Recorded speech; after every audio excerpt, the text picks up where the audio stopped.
kali ini kita berbicara tentang MUI dan fatwa-fatwa ya. Memang salah satu hal yang orang ingat mengenai MUI pada umumnya itu adalah soal fatwanya. Walaupun sesungguhnya MUI itu mempunyai banyak peran sesungguhnya. Tapi ya memang MUI mempunyai komisi fatwa, dan komisi fatwa ini ya inilah yang bertanggung jawab mengusulkan fatwa untuk disahkan oleh pimpinan MUI. Dan kalau kita berbicara mengenai fatwa-fatwa MUI, sesungguhnya memang ada fatwa-fatwa yang kontroversial ya, tapi juga lebih banyak lagi sesungguhnya fatwa-fatwa yang sesungguhnya sangat positif bagi kehidupan berbangsa dan bernegara. Salah satu fatwa yang positif itu adalah fatwa mengenai kebolehan keluarga berencana KB di Indonesia. Nah, kalau tidak ada fatwa MUI, saya kira masyarakat Muslim Indonesia mungkin ya akan resisten dan mungkin menolak keluarga berencana. Dan saya kira karena fatwa MUI mengenai keluarga berencana inilah maka kemudian program KB di masa Presiden Soeharto itu menjadi kisah sukses lah. Indonesia itu adalah model dalam keberhasilan dalam keluarga berencana. Masih banyak negara muslim lain itu menolak keluarga berencana gitu, karena mereka melihat keluarga berencana itu sebagai dalam tanda kutip menghalangi kemauan Allah, kemauan Tuhan untuk kelahiran, katakanlah begitu.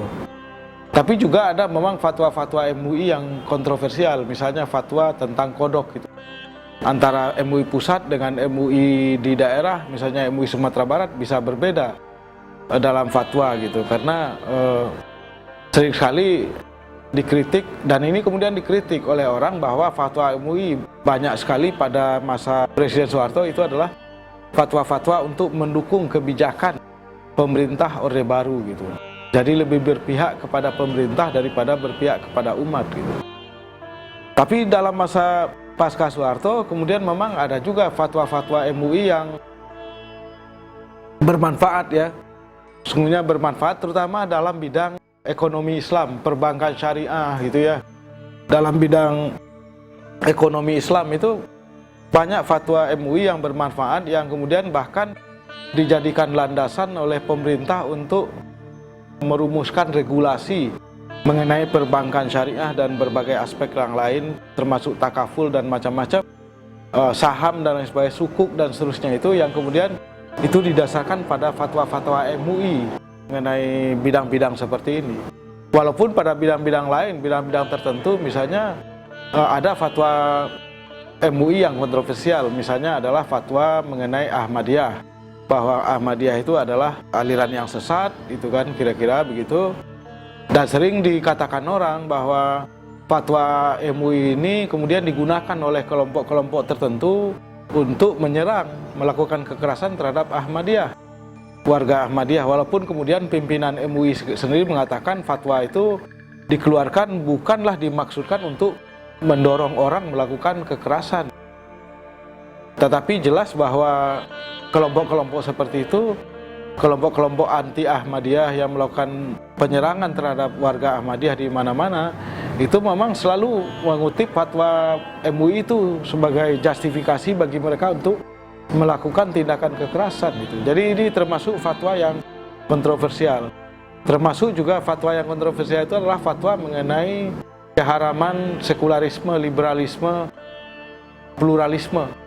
Ini juga fatwa yang dikeluarkan tidak mempertimbangkan berbagai kenyataan sosial, dan kelihatannya fatwa ini tidak dirumuskan berdasarkan pengkajian yang mendalam mengenai apakah yang dimaksud dengan sekularisme, liberalisme, dan pluralisme itu. Jadi saya sendiri memang pernah juga mengkritik fatwa MUI, terutama yang dua tadi itu, dan mengimbau, menyerukan kepada Komisi Fatwa MUI supaya lebih hati-hati, supaya tidak mudah mengeluarkan fatwa yang tanpa melalui pengkajian yang mendalam. Karena apa? Karena fatwa MUI itu ya sedikit banyak akan ada orang yang mengikutinya ya. Karena ada orang-orang yang mendasarkan pemikirannya pada fatwa MUI. Apalagi MUI ini kan boleh dibilang semacam organisasi federasi ya ormas-ormas Islam yang lain.